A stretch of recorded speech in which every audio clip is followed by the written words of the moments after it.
হচ্ছে অনেকে অমুসলিমদের ভালোবাসারও দোহাই দিয়ে বোঝাচ্ছে এদেশে হিন্দুদের সাথে মুসলিমদের অনেক সম্প্রীতি ভালোবাসা।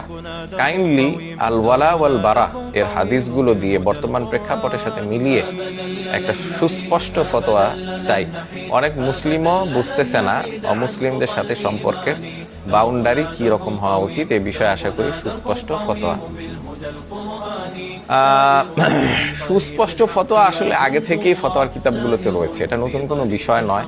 আল ওয়ালা ওয়াল বারা এটা একটা পরিভাষা, এই পরিভাষা জন্মেরও অনেক আগে থেকেই এই ব্যাপারে সুস্পষ্ট বিধান কোরআন সুন্নাহ সালফে সালেহিনের বক্তব্য ফতোয়া এগুলোর মধ্যে রয়েছে, আগে থেকে আছে।